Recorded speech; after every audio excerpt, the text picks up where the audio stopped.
Welcome to Pizza Quest. I'm Peter Reinhardt, and I'm here with one of our very first guests on Pizza Quest, like 15 years ago. We had Tony Gemignani. We filmed at close to the opening, not long after you opened Tony's Pizza Napolitana. So has it really been like 15 years, Tony, that you've been open and Yeah, it's been a long time, almost 15 years. Yeah, that's crazy. crazy? Yeah, it is, because the time has gone by so fast, and so much has happened between now and then. Lots of championships that you've won, people that you've coached and trained that have gone on to win world championships, other pizzerias that have opened under sort of your guidance and mentorship. So much that we want to catch up on all of that. And Thank I'm you. going to see if I can stop this phone from ringing. And um, and so let me just ask you this, Tony. Again, for those who have not seen some of the early footage that we did with Tony, and you've been on a couple of times, we've done other interviews with you, and throughout the years, you've been a big supporter of Pizza Quest, and of course, we've always been following your career because essentially you're the guy, you're probably the most recognizable name in the pizza community these days, and I get to see you once or twice a year at these various pizza expos. But can you help for those folks who haven't been following, catch them up a little bit on what's been going on since? Let's just go back to the opening of Tony's Pizza Napolitana. Prior to that, there's lots of story, but from then till now, what are some of the things that have happened? 32 years in the business after 17 years being working for my brother, opened up Tony's. Tony's been open a little over 14 years. Was the first concept that I celebrate every style, from grandma to St. Louis to Detroit to Neapolitan to Roman to New York. So multiple ovens, multiple styles, different flours, different sauce recipes, 4 pizza lines. It's just like this mega pizzeria that nobody thought could ever be done or be executed. And we've been able to do that pretty well. That's what we loved about that place when we went there. We so many different ovens. You had like a different oven for every style of pizza that you made. A kind of a whole different space. Yeah, and I don't even know if I had the slice house connected to it when it came, where I had No. a full oven, a rotating Rotoflex. So we've actually added more styles since you were there back. Wow. Before I opened, I think you were there. You're knocking on the window saying, "Open, open." And I'm like, "Oh, Yeah, and I'll you let took you us in in." the back and made Um, your world championship margarita pizza for us. yeah, and then it's progressed a lot to nearly 40 locations now, from Pizza Rock to Slice House to Capos to bakeries to bagel shops, and it's growing and growing. And now I have I ran the International School of Pizza there for nearly 14 years. Certified chefs from around the world. A lot of them, or some of them, work for me, and then they open up their own restaurants, like Audrey Sherman to Jeff Smokovich to Ann Kim to Laura Meyer, Matt Yeah, Molina. So it's been an interesting hub for pizza makers to come from all over the world and open up shops everywhere. So it's wasn't just a pizzeria; it was a school too. And then now if you see what I'm doing lately. Slice House franchise has nearly 40 in development right now. You'll see Thousand really. Oaks opening in literally like 2 weeks, give or take. So I'll be in LA a lot. Hotbed for LA right now for me in pizza. From San Diego, the Simi Valley, Ventura, all over. I mean, to Sacramento, to the Bay Area. It's The funny how Slice these House different franchise that I regions. have, the new prototypes that I have now are pretty crazy. So yeah, there's nearly 40 in development, and I would say in a couple of years you may see 100 in development. So it's looking good. It's amazing how certain regions become hotspots, for the current moment, and then another region opens up and becomes hot. And I Yeah, know you noticed San Francisco. We had everybody come up from the South, LA, and they would say, "When are you gonna open up a Tony's?" I said, "I don't know if Tony's is special. I don't know if I'll open up another Tony's unless it's Bellagio or something crazy, or yeah, Japan or something like that." But the Slice House model is smart enough, has multiple styles, less risky. It's much more easier, even though it's still a scratch house. So yeah, that's the one I said I want to try to go nationwide with. And man, when we said we were a franchise just a year ago, we've only been a franchise for just about a year, and we're already up to 40.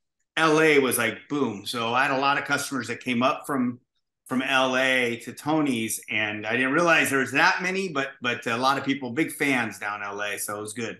Well, take us through a little bit of that process of, because this idea of going franchise model, which means you can basically blow it up and go multi-unit all over the place without you having to be in a zillion places at once.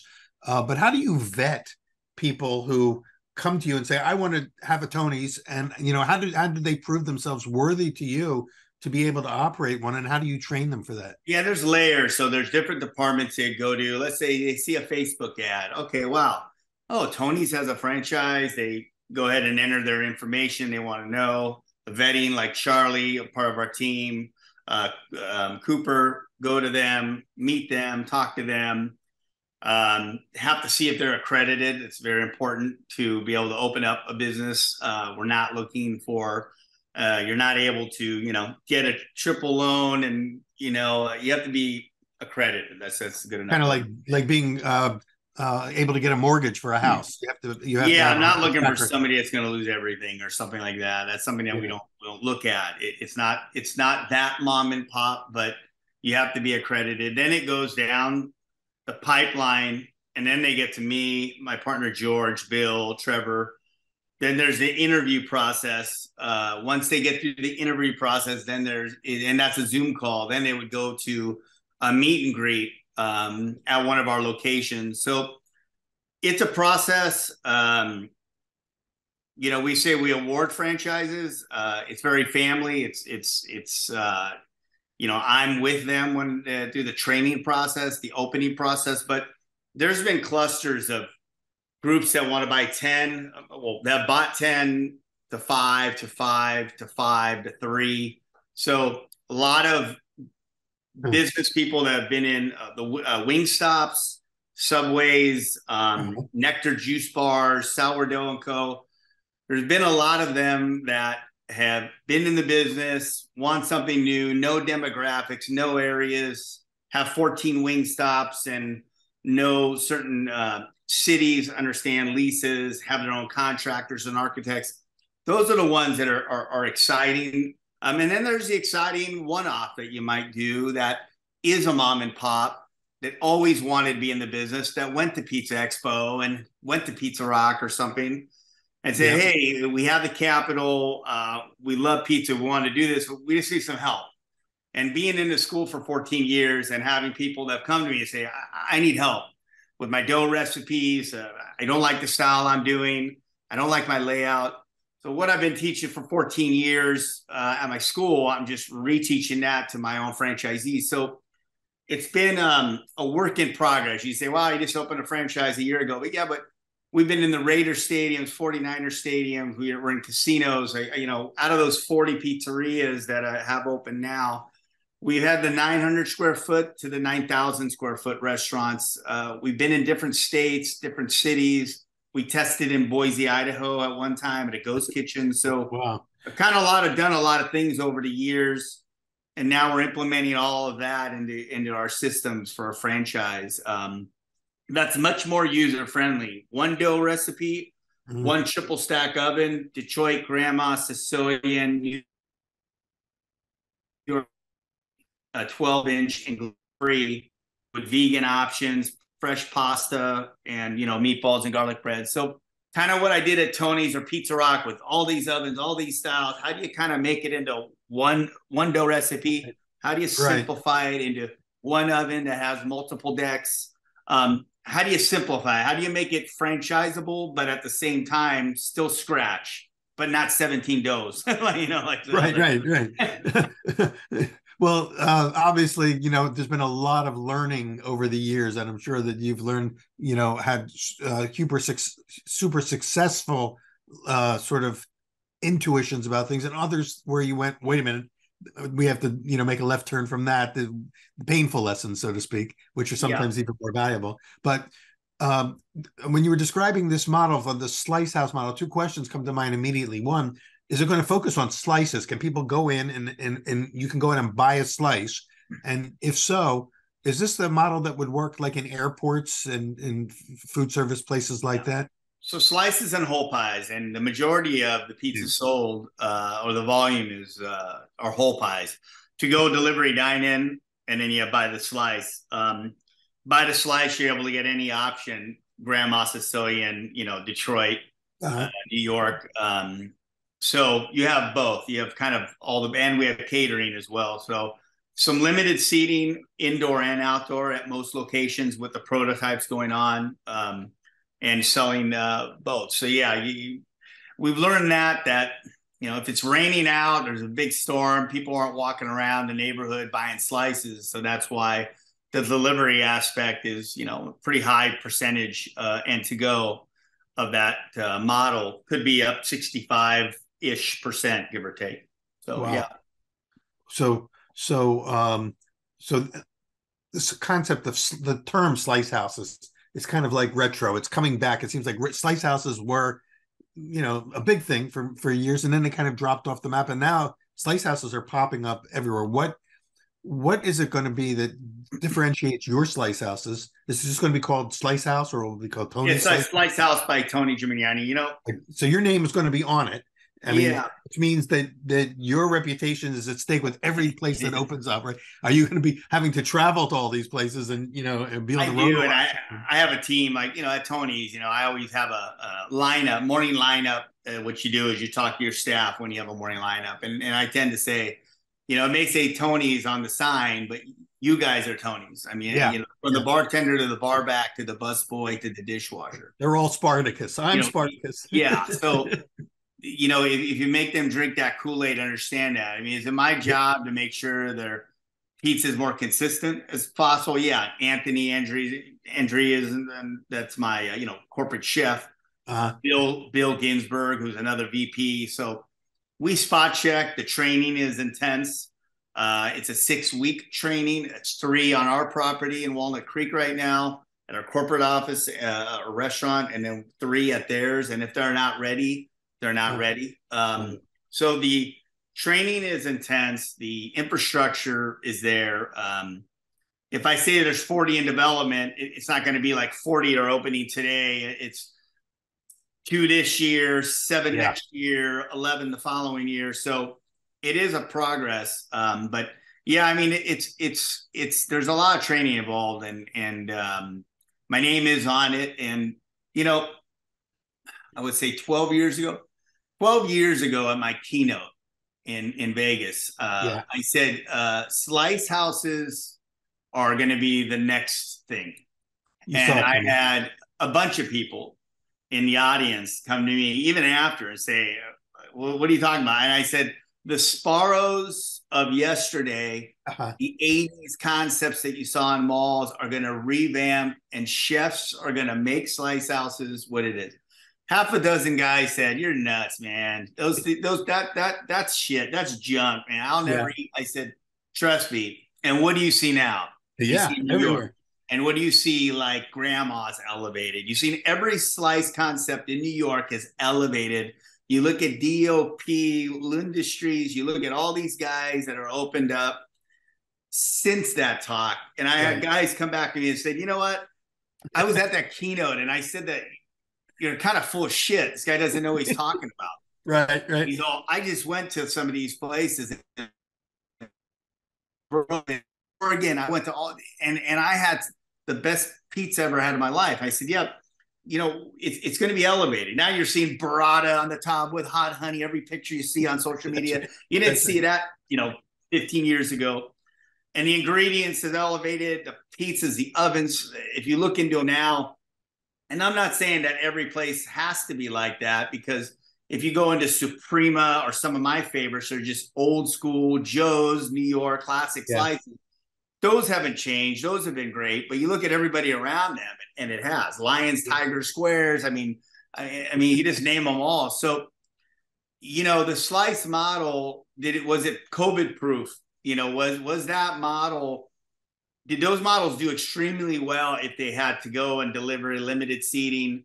They did, because and they got popular, and other styles, if they had them, got popular, and Now you see a renaissance of slice houses. So I said that before it kind of started, and I believed in that concept, and now I'm really able to execute that concept.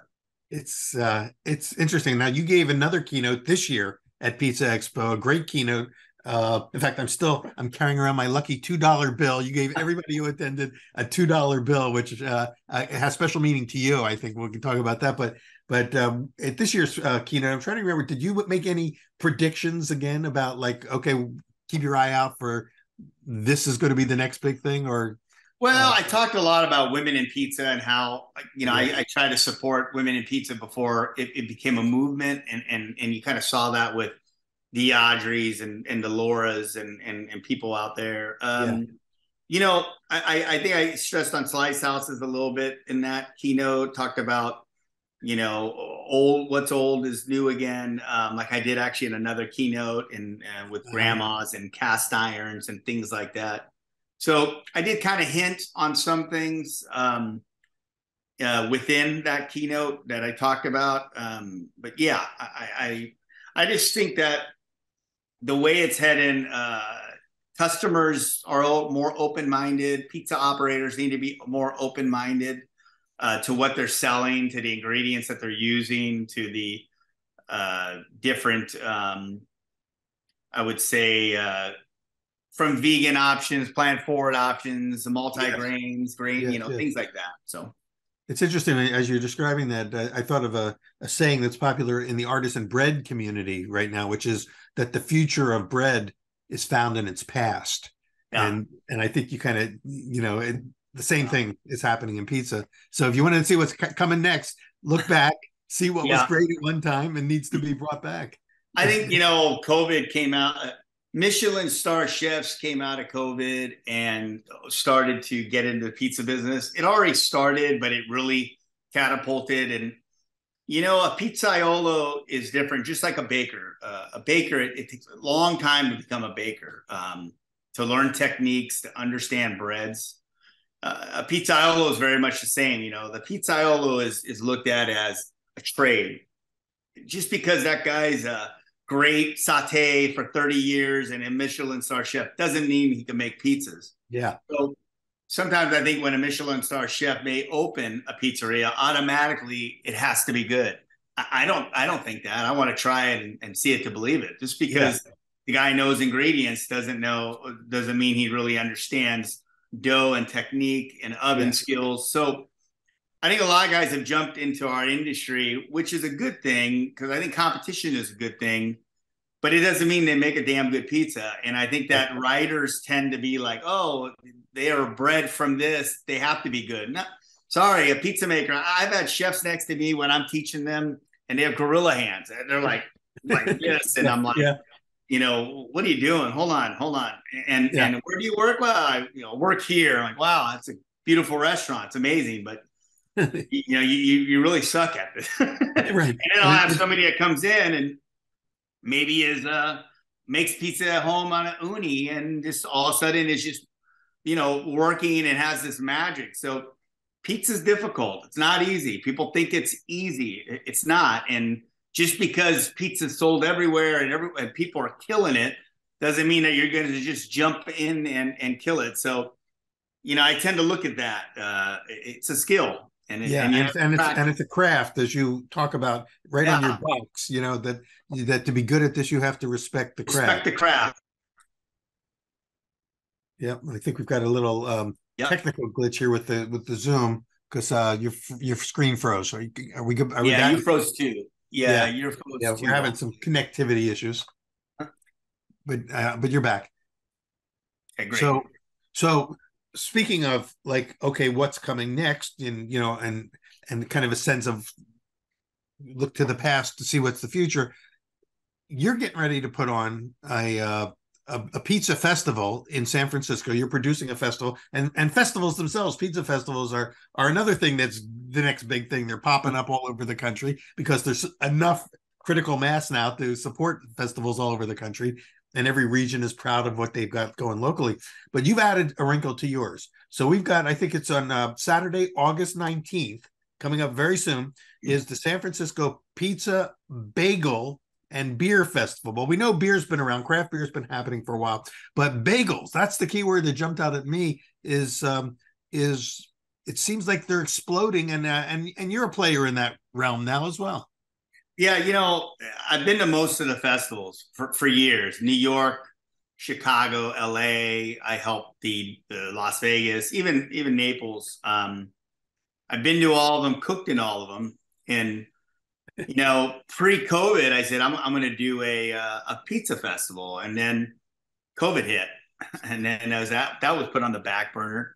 And in the middle of COVID, I opened up a bagel shop within a bakery that I have, and once COVID kind of was over with or starting to decline, I said, I'm going to look into doing that festival again.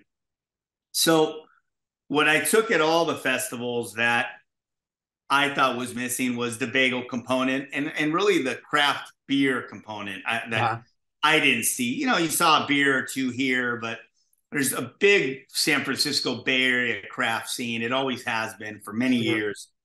Pizza and beer really kind of go together, at least to the public. But I think adding that bagel element around that festival, I thought it was important. I thought having a little Italy was important. Is that where it's going to be held? Yeah, it's right on the streets. The other thing I thought that was important, sometimes you'll see a $10,000 check here or maybe a 20 here. We have about $100,000 going to 5 charities. So it's a big fundraising element to this. But it was funny, that I named it that. Now the writers kind of came and the writers are like, so what's up with the bagel component? Right. Said, well, you may not know, but if you're in the industry and a lot of pizza makers make bagels, and their writers would say they do. Yeah. I said, yeah, I mean, there's a renaissance of bagel shops, and my bakery and bagel shop was supposed to open like 2 years prior to when it did, and I was in the middle of it, and then all of a sudden COVID hit. Yeah. I got out of it right before COVID. And then I said, thank God I got out of it before COVID, because this was going to be a multi-million-dollar project, a big bakery, a big bagel shop. And I got out of it. COVID hit. And I said, thank God I wasn't in the middle of that build out and alone and everything. And then in the middle of COVID, I did open up a bakery and bagel shop, but it was smaller and much more affordable. So I was trying to explain to writers, because every writer kind of says, I get the pizza and beer side of it. Well, what's the bagel? Almost every writer has said that. I said, well, there's a bagel renaissance, as you know, you've written about. I think it's great to add them. It was going to be called the Festival of Grains, actually. Interesting. But I said Festival of Grains doesn't sound as sexy as pizza, bagels, and beer. Yeah. I mean, every writer now says it's the carb festival. You're going to carb it up. Yeah. So it's a little annoying on some of the writers, what they say. I mean, if you just put pizza, bagel, and beer fest, every guy would go, but in Wisconsin, they call it the fermentation festival, but do they really? Yeah, they have one called the firm festival, fermentation festival. That's cool. But it's not focused on it can include all of these things, but it's about fermentation as the start. And that's always at play in all these things. But yeah, I think first of all, you can't go wrong by having pizza in there. You're automatically going to draw a crowd. But I think to celebrate the fact that bagels are again back in a big way, and the Bay Area has, I'm guessing you have, how many bagel operators do you think will be participating in the festival? We have 7 right now. We have Daily Driver, Dago Bagel, which is mine. We have Wojcik, which is probably considered the #1 bagel in the Bay Area. They've been written a lot. Laundromat. Wojcik's in the East Bay, right? Laundromat. There's Bagel Masher. There's Kaz. So yeah, there's what was the bagel shop 7 years ago when I lived in San Francisco in the 70s? There was not many bagel shops, but there was one. Bagels, half a dozen, maybe, not even. Yeah. And Geary Boulevard was the big bagel shop that I used to go to, but I can't even remember the name of it anymore. Are they still even around? It might be not House of Bagels, is it? House of Bagels. Yeah. House of Bagels, I actually tried. Funny is, a lot of people don't have the help right now. Everyone's talking about labor, and a lot of people don't have help. We had a few pizzerias pull out that didn't have the help. But wow. man, we have 30 pizzerias. So I mean, Wow. on the street, Yeah. I mean, I'll name them: De La Rosa, Doppio Zero, Giorgio's, Damn Fine, Monte Sleight of Hand, Tony's and Capos, of course, my places. Empire, Del Popolo, Pizza Hacker, A16, Much Ado. You're going to see Pizzeria de Laura Meyer, Pizzeria, State of Mind, Slice of Homage, Mozzarella, Wiki Pizza. I got Alistair coming in from Hawaii, actually. David Wow. Jacobitson, Longbridge, Il Casaro, Graffiti, and then you have like Adam Sachs, who's a bread guy that's going to be making pizzas. Well, Squared Up is coming from Arizona. Patrick McCauley makes one of the best Sicilians in Arizona. So it's a pretty cool lineup. Just added last week, Gold Mirror. Two new ones are going to be added, most likely. Square Pie Guys will probably be added and doing a 1 hour demo of making pizzas on a Mara Forni oven. So yeah, it's going to be So pretty this, cool on the so streets. this going to not only be pizza tasting, there'll be presentations, demonstrations, and little some. It'll be all pizza making. No demos. The Italian Club's open. There's a VIP section, which those tickets are sold out. So it's really all about pizza. There's no competition. It's about camaraderie. That's one thing. Everyone thinks there's going to be a competition. There's not. Beer, bagels, and pizza. There'll be merchandise. There'll be sausage and peppers and a few other things in there. But there won't be any tutorials. I know, Chicago, they do some great tutorials there. But we'll be selling books. I'll be selling your book there. Actually, I got your books Cool. ready to Thanks. sell. I wish I could be there. And but yeah, it's more about that, and we'll see how this one does. I think we're 72% of all ticket sales are sold already. We're about 5 weeks away. We'll hit TV in a couple weeks, which we're going to have a big increase. Right now it's about 1,500 tickets sold we're going to sell, and then I would say it's going to be probably up to 1,700. It'll be close to a 2,000 person festival with the writers and celebrities and some of the other people that are coming actually. Well, this interview that we're having today, our conversation will air about 2 weeks before the festival. So if people are listening and want to attend, what's the best way for them to get a ticket? Go to eventbrite.com and just go ahead and search for San Francisco Pizza Bagel Fest. It'll pop right up. So okay, so by the tickets should be fewer available by then, but jump on it it if should you be hear fewer. General admission is about $70. It includes 4 beers. We work with a company called Value Culture, Adam Swig, and we said, what can we do?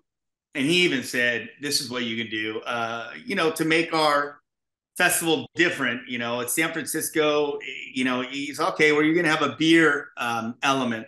There's going to be thousands of cups that people are going to throw away. Why don't you make a festival cup that's reusable, that's stainless, with logos around it, that's 16 ounces, with 1,500 of those reusable cups. Is it a zero waste festival? It's not, but is everything recyclable? It is. We looked at no plastic. We looked at a lot of things. No water bottles are being sold at that festival. You can get water if you bring your reusable container from your home. For your beer, you get one free if you have one of those tickets. So we looked at this festival as how do we change it from a lot of other festivals. We're always thinking forward. San Francisco is thinking forward. So we hooked up with Value Culture to look at this and say, these are the things that you can change that makes it a much more greener type, festival. So we've been looking at that. Electric ovens, not all wood fired. We have 3 wood-fired ovens, but the main ovens are all Mara Forni electric ovens. We try to look at that as not having too much wood burning at a festival. That must be a big logistical challenge. How do you get those ovens powered up? They're going to be right out there on the street, or how will that be? On the street, 40 feet of generator lines coming in. a Wow. 4 a.m. to 5 a.m. Start to get everything off with a forklift. So there's a process of it. It's a 1 day festival. It's not two. But that would say the logistics, which I have a call soon about that. Getting the ovens. The thing that I worry about most is just getting the ovens there and getting them working. I think that's any pizza makers, but Nightmare, we yeah. wouldn't have done this without DoorDash and Buy Right. They're our main sponsors, and we have, Hormel and Grande, Stanislaus, all the above. They're a big part of this. The women in pizza section, Orlando Foods, Caputo, they really came in, and we have an uni element too. There's an uni section where there's 8 pizza makers cooking on 10 unis. So it's really going to be really cool. It's going to be cool. And when you said Buy Right's one of your sponsors, I immediately thought, is there going to be ice cream there? Yeah, it's a Buy Right distribution. There's two. There's Buy Right ice cream and Buy Right distributors. A different Buy Right. Yeah, okay, because I think in San Francisco, when you were naming a lot of the pizzerias, none of those pizzerias existed when I lived in San Francisco. All the old time pizzerias, I don't know if they're even still there. The ones that are probably not even, playing. I think Giorgio's, you may remember Giorgio's. They've been around for like 30, 40 years.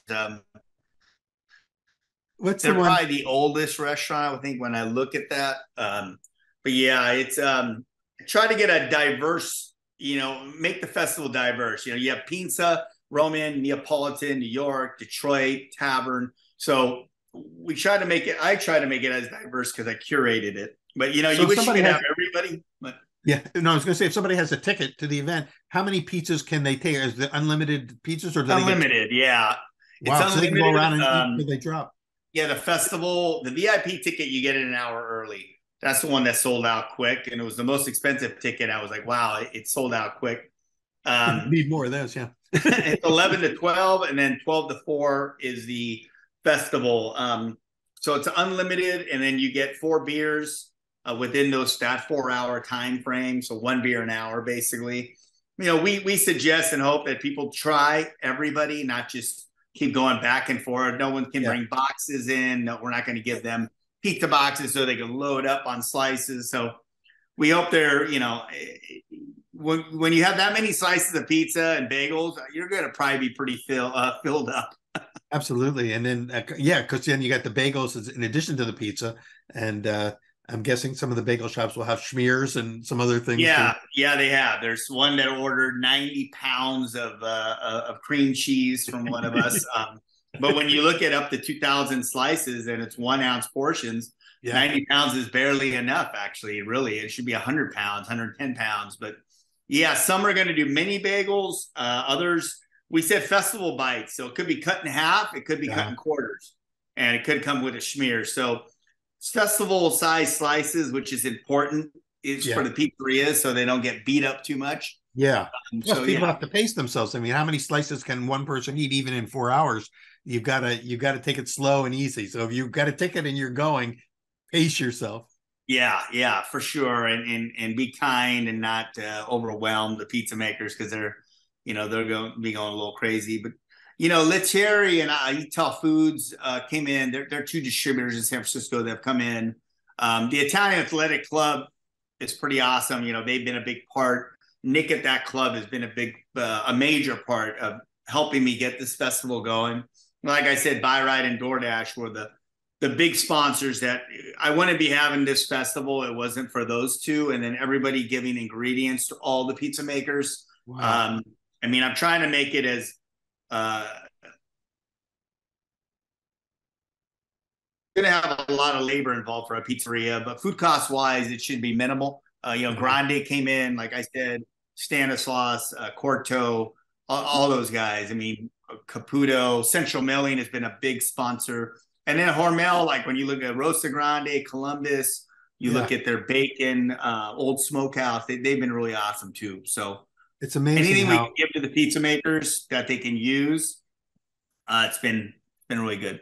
Well, there's such a great community in the pizza world. And everybody is, despite everyone's in their own business and they compete with each other for the business, but a tremendous amount of sharing and generosity in this community. People don't realize there's nothing else like the pizza community. Like when you get into it, I think when I saw you in Milwaukee the first time years ago, I met you, I talked to you, I said, man, I love your book, American Pie. We were in Milwaukee. I think you were at a pizza show there, a food show we were at. I said, you got to really kind of see what it's really like. You got to go to Expo. You have to go to, we saw each other in New York a few months later, Yeah, PMQ. I said, you should go to that show. That was a crazy show, but that was a great show. it's when you learn that, when you meet everyone and you see that, I mean, like, this, and Modernists saw that too. Stephanie and everyone from Modernist Cuisine Modernist cuisine, yeah. came in, and there's no other industry like it. Well, And I it's just a agree. special industry. Yeah, and it's been fun to be, to be an observer over the last 15, 20 years, as it has grown. And I think that the word that just kept coming to me is it's like a tribe. The people that are part of this community are really, they feel like this is my tribe. Yeah. And when they see each other at these expos and these festivals, it's like high school reunion. It's like, wow, I haven't seen you, let's catch up. And Yeah. it is pretty special. Before we run out of time, I do want to ask you, I want to go back to the bagel thing for 1 second, because again, we talked about how this is the next coming thing. I brought some bagels with me, by the way. Would you mind, you told a story in your keynote at Expo, and I don't know if you feel comfortable sharing it again, but how you came up with the name of your bagel shop, because it's a good I'll story. summarize it. People that know Dago, they're like, what? And people that don't know it, they're, oh, that's interesting name or word. So I'm building my bakery and bagel shop. It's been a long road, because I remember I said I had one going, I got out of it, and then COVID hit. I said, thank God I got out of it. In the middle of COVID, I started building. Then Tony's was crazy. Tony's, Capo's, Slice House, all in one. Very dark. Nobody was open. We were packed because there was nowhere to eat in San Francisco. And you don't cook in your home that often in San Francisco. Just people don't have the homes for it, really. So the city would come and say, hey, you had a lot of people here last night. We're just checking on you. Or, yeah, every day somebody would come from the city. I say, is somebody calling on me? Like, why are you guys here? I mean, like, yeah, right. COVID. It's like, yeah, there's people here. Nobody's open. Where do you think they're going to eat? So same people would come, same people. I'm like, who is it? Somebody's, so there's a guy that's calling. I can't say his name. Yeah. Okay. So one day in the street, I'm there and run into somebody, a neighbor, and we get into it about something. And I said, are you the guy calling on me? And his friend that was there said, no, I'm calling on. I said, okay. You mean there's somebody who's been calling the city? Yeah, this guy has a lot of lines. People are eating on the street, and somebody knocking on you. And you're supposed to go home to eat. The guy's sitting on the curb with his kid in the middle of COVID. He's eating a slice, and there's a stay at home. I can't. I'm not going to kick him out on the sidewalk or tell these people to leave. I'm trying to make it like anyone. Yeah. You know how many people have been at your restaurant? You know how many people are here? I'm like, yeah, I know how many people are here. I'm here every effing day trying to make it, and we're here every day. And I got Uber drivers all over the place and DoorDash drivers, and it's a conjuring because there's nowhere to eat. Well, you know what? So we got into it. So a few days, a week later, so guy comes walking. It's the guy. Oh shit. Guy says, who told you that I called the city on you? I said, you said it in the middle of our fight over there. We're talking like, you effing Dagos are all like, you're no good for nothing. You Dago, you come here, you think, and you effing whopped, you come here, you're a tough guy. Why don't you come around the back and see how tough guy, you greasy effing Dago, you not good for nothing. So I'm looking at this 80-year-old man, just to let you know, like, this guy's not young. And I'm like ready to punch the guy's lights out. I mean, I'm so effing mad. And I don't. One of my employees were there. It was 11 o'clock in the morning. I have cameras. I mean, like, that's all I need is Tony punching this old man on the street. And nobody knows why. So I went back, and Natale Cardamone, guy from Calabria, my GM said, what did that guy say? I said, we're effing Dagos. We're no good for nothing. That's what he said. He said that. I just leave it alone. I get mad. I call my attorney, Adam Sachs, bread guy who's going to be at the festival. Yeah. I said, you know what? This guy said this. He's called. That's the guy calling on me. He's the guy trying to shut me down. I mean, then I found out. He's like, you can't really do anything, file a police report. And I filed a police report. All right. I think it's bullshit. I want to, don't beat the guy up. Don't do it. I know, man. I know. Go file a police report. I'm pissed. And I get pissed. And you know that already. We'll get into that conversation. In this business, people have tempers. Yeah. So I go back and I said, you know what? I'm going to call it Dago Bagel. I call it Adam, and he's like, my attorney, he's like, no, I don't think so. And then I said, why? He's all, I don't know. That's going to create something. I said, you know what? Every time that guy sees that sign, he's going to know that I opened it up. I'm the Dago that he hates, this guy that hates Italians. And, if you look at the definition of Dago, somebody that basically, Portuguese, Italian, Spanish. It's like even in there. I'm Italian, Portuguese, and Spanish, just to let you know. So I said, what, I can't be a Dago that makes a bagel? He's like, yeah, NWA can have a band in the 80s and be all over. And if you look at what NWA means, you'll know what it means. Uh-huh. I said, I can't just now make a bagel. Fuck that. I said, I'm sorry, but I said, I'm going to call it that. It's going to be Toscano Brothers Bakery, Dago Bagel, and it's going to have a picture of me, and it's a caricature of me, and I'll have my arms crossed, and it's kind of an F you and kill them with kindness, and that's what it is. This is so. Thank you to your neighbor for inspiring you. Exactly. So when you're Italian, and you can say, "Hey, you eat like a Dago, man." I can say that to my fellow Italian. Yeah. If you say you no good for nothing and tap me on the chest, and you effing dick. A little bit different. So 98% of the people said, right on. Take the word back. That's great, man. My grandpa was called a Dago. My grandpa was called a Dago. Anybody 40 and under have no clue what it is, right? Or be all, oh, Dago Bagel. That's interesting. I'm on Dago. Go look it up and you'll see what it means. Oh, wow. You're going to call it that? Yeah, I'm going to call it that. Why? Okay, let me tell you the story. Most of them get in, then you'll get the people that come and say, I can't believe you call it that. That's an offensive word. That's not right. Now it will probably be a 70-year-old lady or 80-year-old man or somebody. And I have to kind of tell them the story. Once I tell them the story, they say, oh, that's kind of cool. And then I'll get a few to say, I'm against that.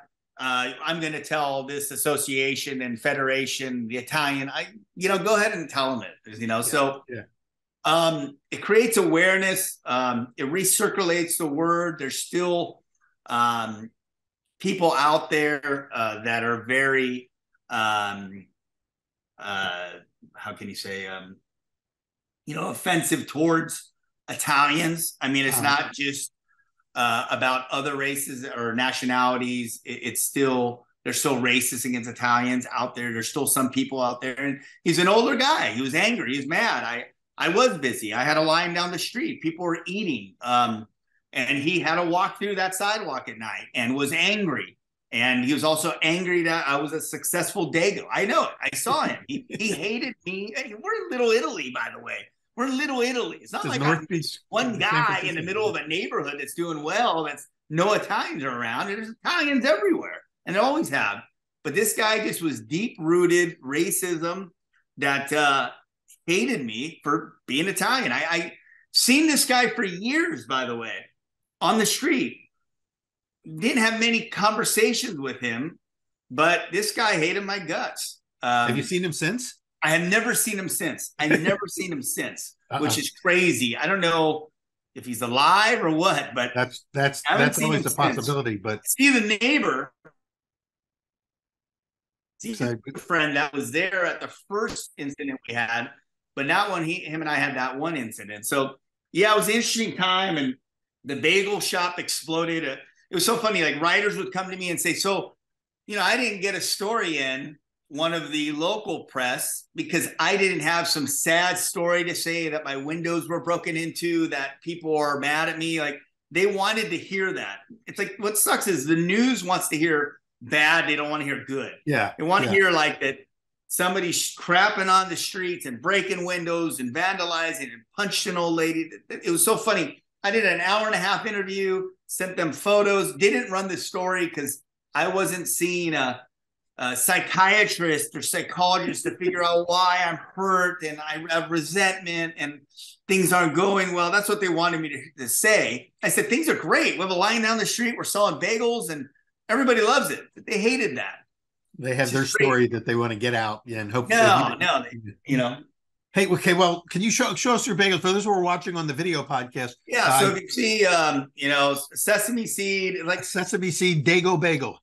Yeah. So Adam Sachs, bread guy, during COVID, we talked about bagels.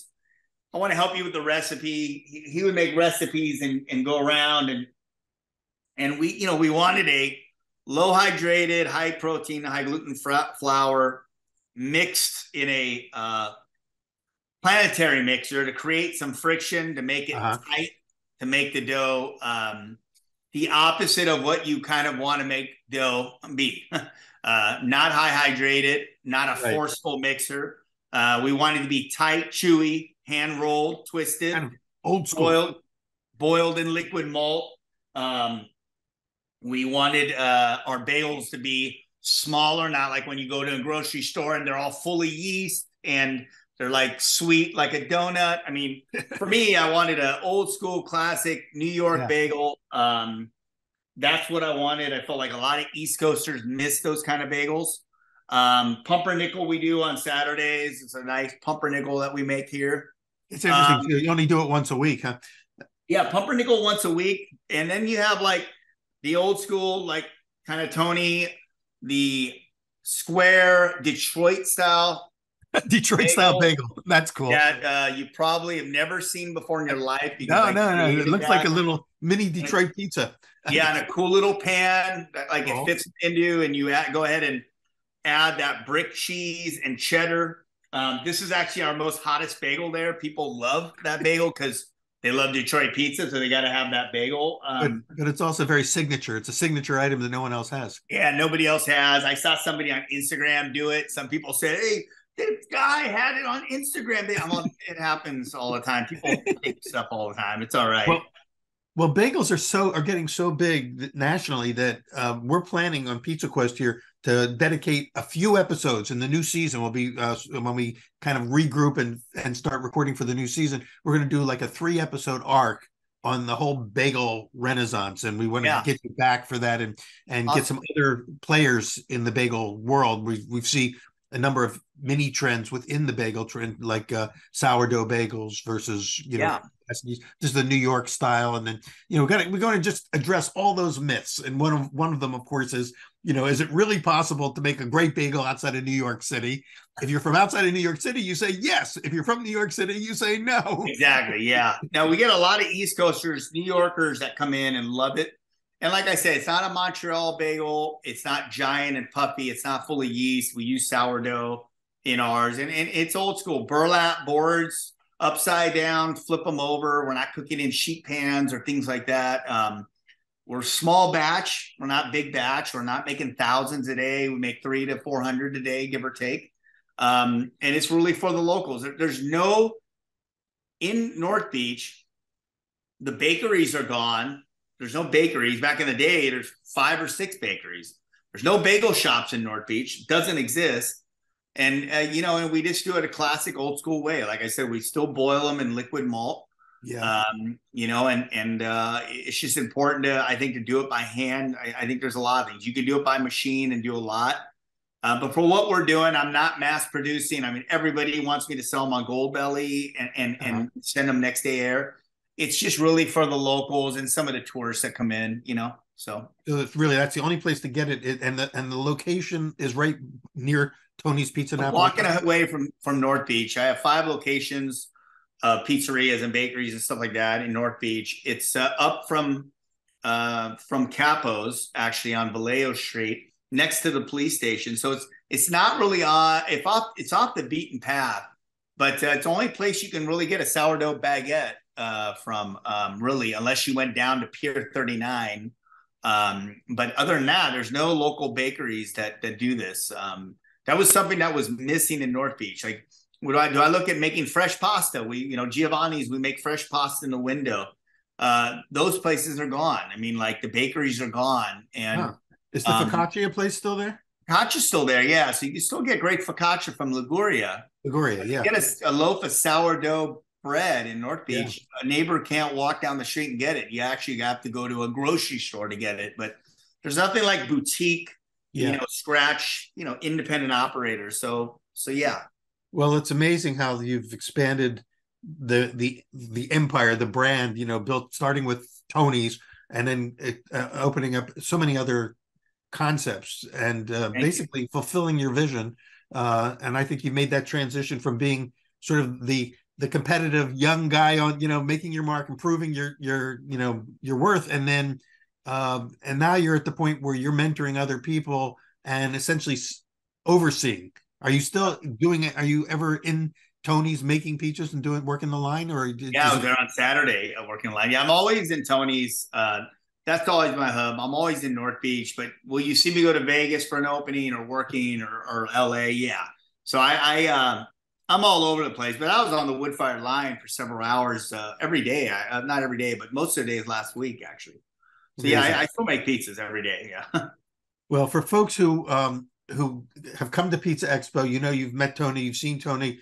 He does workshops there all the time. So if you haven't been to Expo, or you're not coming to the Atlantic City one in Won't be an AC this year, but I will be at Expo next year for sure. Yeah. okay, so that's one place to see him in action, but also I guess if you show up on the right night, you'll see him in the oven at Yeah. Tony's Pizza Napoletana. And then you mentioned Toscana. Is that your bakery? Is that the name of your bakery? Toscano Brothers and then Dago Bagel. They're both in the same bakery, and I'm there a lot in the mornings too, early So, mornings, just to kind of see how things are going. so Yeah, you're doing breads and bagels, pizzas, and of course the Slice House coming to a neighborhood near you probably over yeah. the next few years. So congratulations on all of your success, Tony, and how hard you work, how dedicated you are, and I think let's close this with one thing. If you could just tell everybody what you mean when you say you have printed on the box of your pizzas, respect the craft. Let's leave them with what you mean by that and how you came up with Yeah, that idea. I guess you say I was about 15 years in the pizza business with my brother. I went to Naples for the first time. And here I was with my wife on my honeymoon. It was the second time I went to Italy. It was the year 2000, June. And on our way to Sorrento, I said, we have to go have Neapolitan pizza. So we got off the train, ran, sat in Trianon, which is across from Don Michele. And here's this guy kind of smoking a cigarette, this pizzaiolo. And we took our order. She told him, made her pizzas, boom, boom, boom, slap on the marble, slid it, landed it in that oven, came out in like 60 seconds. I mean, came out fast. And Yeah. my wife's sitting just like that. I see you right here. We're sitting across from each other. I'm looking at this guy, flicks the cigarette over the pizza in the oven, and I'm like, that's funny just seeing that. I can never do that, so. Right. Pizza lands in front of us. I look at it. I'm like inspecting the bottom here. My wife just eats it, starts eating it, and I'm saying to myself, I don't know how to do that. Saying to myself, and I'm watching this guy, and my wife's like, "Are you going to eat it?" I said, "Yeah, but did you see him slap that on the table? Did you see him? He dragged it on that peel, and then did you see how fast it cooked?" And she's like, "Okay." I see. I said to myself, I don't know how to make this. It was like a bit of an epiphany. Yeah. And, Yeah. and here I was at the time, this four-time world champion, and I was this pizza maker. I traveled around the U.S. and I guess when you're a young guy, before social media, before you could Google it and all that. I mean, this Right. is years ago. I said, me. Respect the craft came on that moment, and I had to reteach myself everything I learned. Not saying what I learned was wrong, Yeah. but for me, I felt like I should have learned that first. I didn't respect pizza in its entirety, like everything. And I went home after that honeymoon. And when you're on your honeymoon, you should be making out with your wife. You're in Naples, you're in Italy, you're in love. And I'm just so baffled that it was charred and delicious and soft and chewy and wet, something that I never had before. Yeah. Yeah. So I came back and I said, when I open up my place, respect the craft is going to be on my boxes. I said, so at the time, I had a beehive oven before the unis and everything came out. I didn't have a big wood fired oven. I was in a condo in Castro Valley, and I saw this little wood fired oven, and this lady said, "Hey, would you want one?" And I said, "I would actually." So I would get Caputo, San Felice. Somebody sent me that. I would get what I could, whatever San Marzano I could get back then. Try to find fine sea salt, which was really hard to find. You couldn't go to Safeway and find it. I had to go online and go to websites and try to find things. And back then there wasn't Amazon.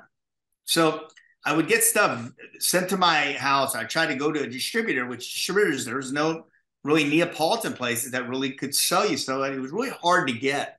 Right. Get what I could, try to get this oven up as hot as I could, get wood boxes, try to make dough wood boxes, plastic, all this stuff. And I would practice this, what I remembered from this guy, because there was no videos really to see it like now. And right. I practiced and practiced and kind of did my own thing. And I would go to a delivery and bring in a truck, my dad's white Chevy truck, I would put 2 beehives onto it, take it off, put it on the rack. It was heavy, awkward. And I would cook Neapolitan pizzas and this little beehive before a pop-up was considered a pop-up or whatever the hell you'd call it. And I would try and do all this. So, it was a learning curve for me. I had to relearn everything. There weren't books on it, and there weren't a lot of things on it back then. And respect the craft. I think it's in anything that you do in life, you should try to be the best at it and learn and go back and learn techniques and understand that it was here before you were here, and it's going to be here after we're here. And there's just you can make your life or your business so much bigger and be more proud of it. And later in life, I learned that a pizzaiolo was respected. A pizza maker in the U.S. I worked there so and so. Oh, you're a pizza maker, yeah.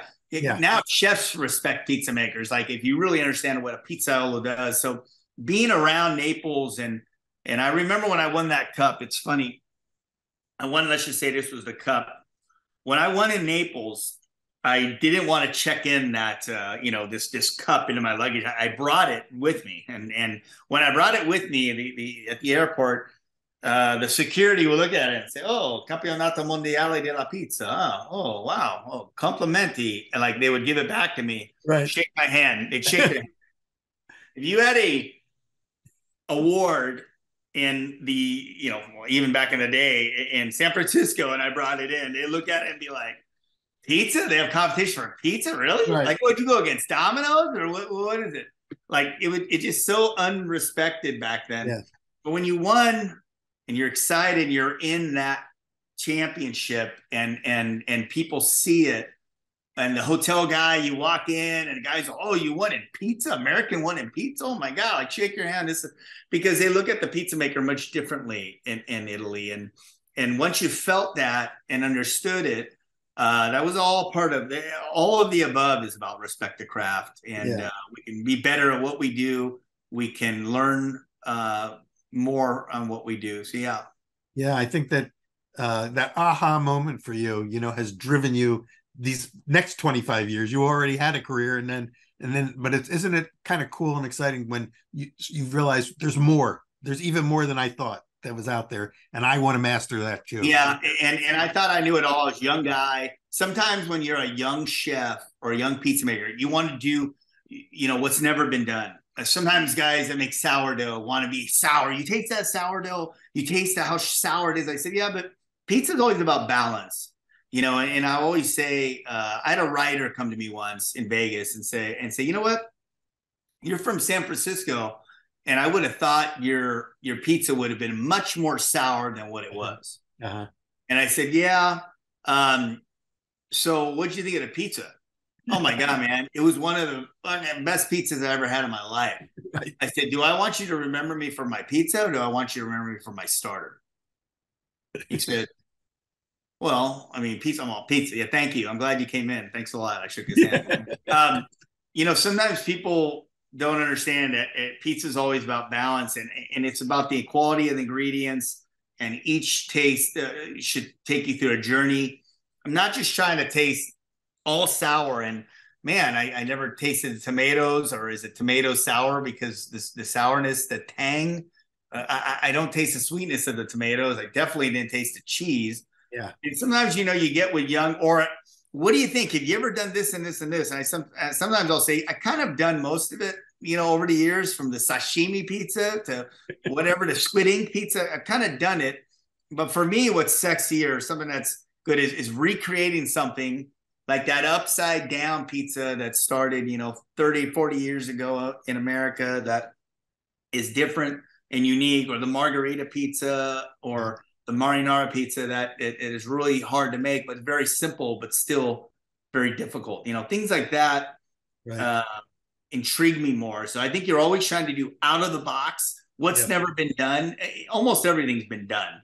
And sometimes people may make a Detroit that is Roman centric, that is so like Roman. And I said, well, it's kind of Roman. Yeah, but I mean, it's not, I don't know. It's great. I'm not saying that your pizza's not great, but there's tradition that's kind of there that you still want to see. Like, if I had a Roman style Old Forge, it's not Old Forge. Old Forge is dense.